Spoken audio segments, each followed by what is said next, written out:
What's up everybody, and this is Vanquish X, and today I'm bringing you guys my review of Kong Skull Island, which sees the big screen return of King Kong, and this is all just a lead up to King Kong vs Godzilla in 2020, where we will see them beat the crap out of each other. And so the story of Kong Skull Island is that Monarch is putting together an excavation team to go into an untapped island that's just been discovered on satellites. No one's been there, no one's recovered anything or brought back information or anything like that, so they're going there to excavate the land, see what's there, bring back info and all that kind of stuff. And they run into Kong, who is pissed, and they're on their island, and all hell breaks loose. And the best thing this film does, that it does way better than Godzilla to me, and maybe enjoy it more than Godzilla, is Kong himself. It wastes no time in showing you him. Maybe in 10 minutes he's on screen, beating the crap out of helicopters, flinging them around like little toys, explosions everywhere, and him showing them who is boss and king of this island. It takes him no time to show him, and that made it way better than Godzilla, because Godzilla is hardly in his own movie. He's in there for maybe 10 minutes of little snippets, and at the end for maybe a big 20-minute fight scene maybe, but he's hardly there. And I'm glad they took that feedback in and worked on it and gave us Kong really quickly and heavily throughout the film, so yeah, really improved it. And Kong was just really well done. They did him brilliantly, and he looked great. The CGI was amazing and great, especially for Kong and all the other monsters in there that he fights. But Kong looked great. His movements, his facial expressions, his fur looked great. He looked great. It looked like he was a real 100-foot gorilla on screen next to those itty-bitty humans. But the way they animated him made him feel real, and yeah, it just looked amazing on screen. There is little times where it looked fake or stood out as being CGI, but it's very little and it's hardly there. It's very spaced out. You see that it's fake, but it's for like a tiny little moment. You hardly see it. It'll point out and go, oh wait, that was a bit fake, but then it fixes that, so it's hardly there, or slight hiccups, but overall it looked amazing. Kong just looked fantastic, and they actually made Kong likeable and gave him a personality, especially in the quieter moments of the film when he's on his own thinking about what's going on in his island, how he's going to protect the things and get these invaders out. And they actually show that he is feeling sad or angry and actually feeling emotions. They did that through his eyes, and they did that really well in the way they animated them and showed emotion through them. They did a really good job there and actually made them feel like a real creature, a real thing with emotions and feelings that cares about things, unlike Godzilla, who's just a big killing machine who walks and breaks buildings, shoots beams out of his mouth and kills other mutos. And sure, Godzilla is kind of meant to be like that, but I think this is going to change things and put Kong in a bit of a better favour in the movie when they fight, because people will be connected to him more. See, he has a personality and people like him, people are likeable, and that made him shine in this movie is because he was actually a likeable character and a great thing to see on screen, and that really turned the tides in this movie and made him shine, which he should, since his name's on the goddamn movie. And the action in this movie is great. When Kong's fighting other monsters or flinging around helicopters like little ping pong balls, it all just looks great, and it's so much fun seeing that. It brings back a lot of childhood joy when you would watch giant monster movies. It was so good to see, and they do it really well, and the way they choreographed it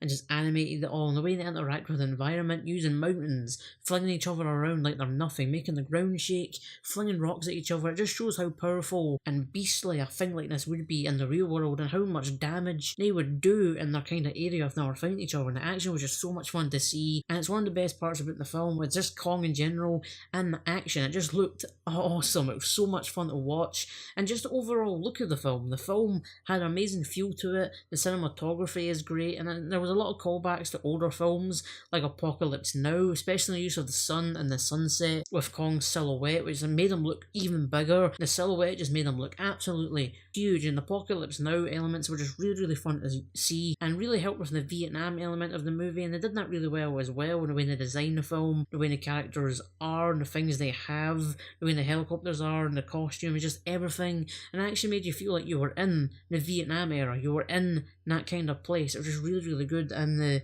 scenery and everything looked great. And there's some elements of falter as well, and you can tell it's a green screen behind the actors, but just everything about it, like the look of it was just great. I really liked the aesthetic and the cinematography and just the look of the island. It just looked really cool. And of course this film does have problems, and one of the biggest one is its pacing. The pacing is all over the place. It starts off as quite a fast-paced thing. In 10 minutes you see Kong. It's a big loud action thing, just the characters moving at a fast pace and crapping themselves and all this stuff. And then there's just a hard-hitting boom, hard-hitting dive bomb of nothing when the film just drags out and just is overlong and becomes quite boring in areas. It's just when it slows down because you're in this big, high octane action world with a giant 100-foot gorilla monkey animal running around. It's crazy. And then seeing that hard knock into nothing and slowness really damaged the film because it does it all the time. It introduces you in a big action scene with Kong doing things, or just Kong being on his own walking around and characters seeing that, and then it just keeps jumping to them walking about doing nothing, trying to figure stuff out, and just soldiers walking around with Samuel L. Jackson. Obviously slowdown moments are used for development of characters, but it doesn't do that. It doesn't develop the characters we're stuck with during those moments, and those characters, aren't very likeable or good to begin with, which is what development's for. But it just doesn't work, and they don't do it enough. They try to do it with the guy who was in Planet of the Apes, can't remember his name right now. They try and develop him a little bit, but it just doesn't work, and they don't try with other characters, and when you're stuck with them for that long, it drags out because you just don't care, and that harms the emotional and kind of impactful moments of the film. When stuff happens to them, if some of them die, if big monsters are coming after them, it kind of harms that because you don't give a shit about the characters. Sure, there's good characters in the group, like Tom Hiddleston's tracker character who's there to show them around the jungle because he's used to those areas and to find soldiers if they go missing. He doesn't do his best performance, but he's still good in the movie. Brie Larson's character is kind of an anti-war photographer. She played that part well, and it's nice to see her acting something before I see her in Captain Marvel whenever that comes out again. But she did overact. She did overact a lot, which makes me think that a lot of them took the movie because they needed the movie. They're like, here, do you want to be in this? Okay, cool. Money. I need to be in a movie. Yay. I could feel that with her because she overacts with a lot of things, especially her reactions to like Kong and the monsters, things happening, her body movements, just her overall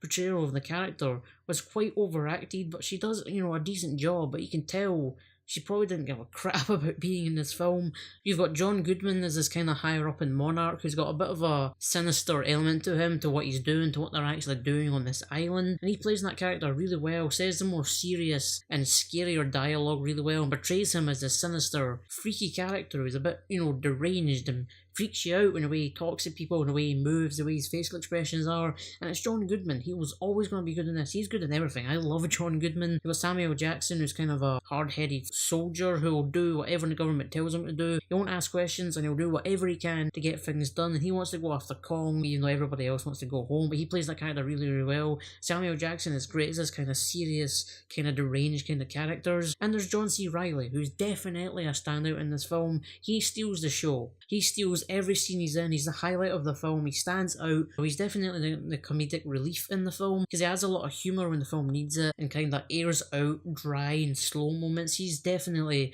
one of the best parts of the film. He was great in this. He's so goddamn funny. His character was great, and it's probably one of the only memorable ones in the film. He's just really, really good. So you do have good characters throughout, but most of the time you're stuck with these soldier people who are just pretty crap characters, are kind of boring. You get kind of a few laughs out of them, but it's nothing really major, and they get no development, and that just slows down the film so much, and you don't give a crap about them.